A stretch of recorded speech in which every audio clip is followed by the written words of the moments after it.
ఇలా తెలంగాణ అస్తిత్వాన్ని దెబ్బతీస్తున్నాడు రేవంత్ రెడ్డి. నిజానికి ఇలా తెలంగాణ రాష్ట్ర ప్రభుత్వ చిహ్నంలో ఉన్నటువంటి కాకతీయ తోరణం తొలగిస్తా అంటాడు, చార్మినార్ను తొలగిస్తా అంటాడు, తెలంగాణ తల్లిని మార్చేస్తాడు. నువ్వు తెలంగాణ అస్తిత్వాన్ని దెబ్బతీస్తున్నావు. మొన్నెప్పుడో రామోజీ ఫిలిం సిటీకి పోయిండు, ఆడపోయి అంటాడు రవీంద్ర భారతి అవార్డుల కంటే రామోజీ ఫిలిం సిటీ అవార్డే గొప్పదట. ఇది తెలంగాణ అస్తిత్వాన్ని దెబ్బతీయడం కాదా? రవీంద్ర భారతిలో ఏ అవార్డులు ఇస్తాం? దాశరథి గారు అవార్డు ఇస్తాం, కాళోజీ గారు అవార్డు ఇస్తాం, గద్దరన్న అవార్డు ఇస్తాం. అంటే తెలంగాణ ఉద్యమ ప్రతిరూపం, తెలంగాణ జాతి గర్వించదగ్గ కాళోజీని చిన్న చేసి మాట్లాడతావు, దాశరథి గారిని చిన్నగా చేసి మాట్లాడతావు, గద్దరన్న అవార్డును చిన్నగా చేసి మాట్లాడి ఫిలిం సిటీ అవార్డే గొప్పగున్నదని మాట్లాడితే రేవంత్ రెడ్డి తెలంగాణ ద్రోహి కాదా? ఇది తెలంగాణ అస్తిత్వాన్ని దెబ్బతీయడం కాదా? తెలంగాణ తరాల మీద భవిష్యత్తును ఇలా దెబ్బతీసే విధంగా వ్యవహరిస్తూ ఉన్నాడు. మరి ఇవన్నీ విషయాల పట్ల కూడా మనం జాగ్రత్తగా ఉండాలి. సరే, ఆ గ్లోబల్ సమ్మిట్ ఆ కథలు ఇంకా చాలా ఉన్నాయి చెప్పేటి, ఇది సందర్భం కాకపోవచ్చు. అయితే ఒకటి నిన్న చూస్తుంటే గుర్తొచ్చింది, అదేంది ట్రంప్ రోడ్ అని పెడతారట హైదరాబాద్లో. అని ఎందుకే ట్రంప్ రోడ్ పెడతావు? మన తెలుగు పిల్లలను మన విద్యార్థులను బేడీలేసి జైళ్ళలో పెట్టినందుకు ట్రంప్ రోడ్ పెడతావు హైదరాబాద్లో?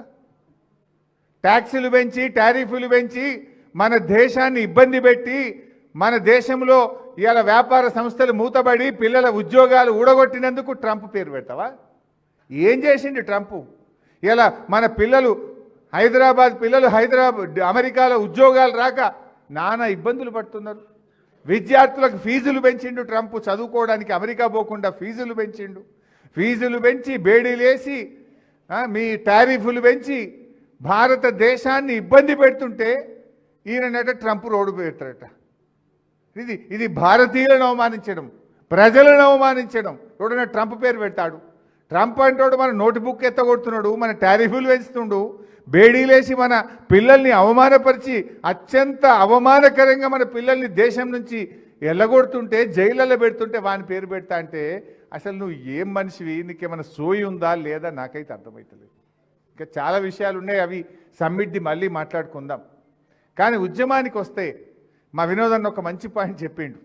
కాంగ్రెస్ వాళ్ళు సోనియమ్మ ఇచ్చింది అంటుండ్రు.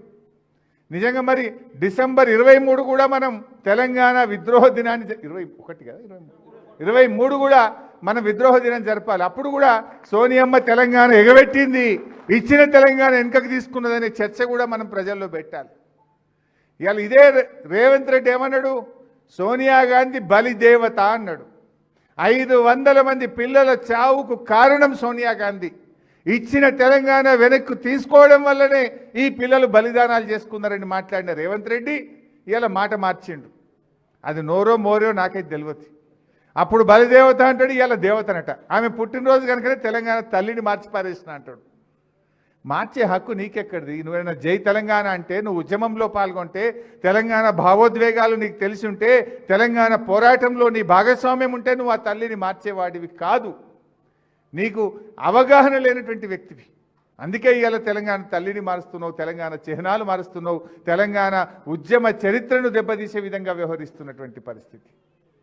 ఒక తమ్ముడు యాదిరెడ్డి, నేను ఢిల్లీ పోయిన ఆ రోజు, యాదిరెడ్డి అనే తమ్ముడు ఇచ్చిన తెలంగాణ సోనియా గాంధీ వెనక్కి తీసుకున్నది.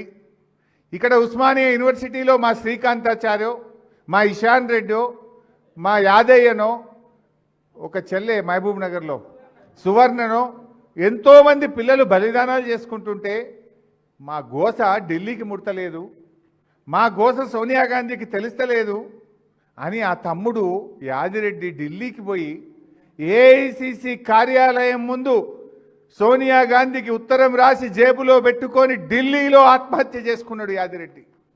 ఓ సోనియమ్మ, మా బలిదానంతోనైనా కళ్ళు తెరువు, ఇచ్చిన తెలంగాణ బిల్లు పెట్టు అని చెప్పి యాదిరెడ్డి ఢిల్లీకి పోయి సోనియమ్మ పేరు మీద ఉత్తరం రాసి ఏఐసిసి కార్యాలయం ముందు ఆత్మహత్య చేసుకున్నాడు. ఆ తమ్ముడి శవాన్ని దేవాలని రాత్రికి రాత్రి వినోదన్న గారు, కేటీఆర్ గారు, ఈటల రాజేందర్ గారు, మేము నలుగురం అర్ధరాత్రి ఢిల్లీకి పోయినాం. పోయి ఆసుపత్రి ముందు నిలబడి ఆ శవాన్ని తెద్దామని మేము ప్రయత్నం చేస్తూ ఉన్నాం. తెలంగాణ భవన్కు పంపిస్తాం, అక్కడ ఢిల్లీలో ఉండే ఏపీ భవన్కు శవాన్ని పంపిస్తాం అని పోలీసు వాళ్ళు మాకు చెప్పారు. మేము ఏపీ భవన్కు పోయి అక్కడ మేమందరం ఉన్నాం. ఆ రోజు నిర్మలా సీతారామన్ ఇవాళటి ఆర్థిక శాఖ మంత్రి, ఆనాడు ఆమె బీజేపీ స్పోక్స్ పర్సన్, ఆమె కూడా ఏపీ భవన్కి వచ్చి నిలబడ్డది. జస్టిస్ సుదర్శన్ రెడ్డి గారు అప్పుడు సుప్రీంకోర్టు జస్టిస్ ఆయన, వారు కూడా ఏపీ భవన్కి వచ్చి నిలబడ్డారు యాదిరెడ్డి మృతదేహానికి శ్రద్ధాంజలి ఘటిద్దామని. మేమందరం అక్కడ ఉన్నాం. కానీ ఆనాటి సమైక్య పాలకులు ఆ ఏపీ భవన్ నుంచి ఒక ఉత్తరం ఇచ్చారు, శవాన్ని ఏపీ భవన్ తేవద్దు, అట్నుంచటే విమానాశ్రయానికి పంపండి, లేదా అట్నుంచటే దాన్ని మార్చురీకి పంపేది దానికి పంపించేయండి అని చెప్పి. అంటే మాకెంత ఆవేశం వచ్చింది, ఎంత బాధ కలిగింది. అంటే చివరికి తెలంగాణ కోసం త్యాగం చేసిన యాదిరెడ్డి శవాన్ని తల్లిదండ్రులకో స్వగ్రామానికి కూడా పంపనంత కుట్ర ఆనాటి ఉమ్మడి రాష్ట్రం చేసింది. ఆనాడు ఈ రేవంత్ రెడ్డి ఒక్కడు మాట్లాడితే ఒట్టు, వీళ్ళు మాట్లాడితే ఒట్టు. మేము ఆ రోజు పోరాటాలు చేసినాం.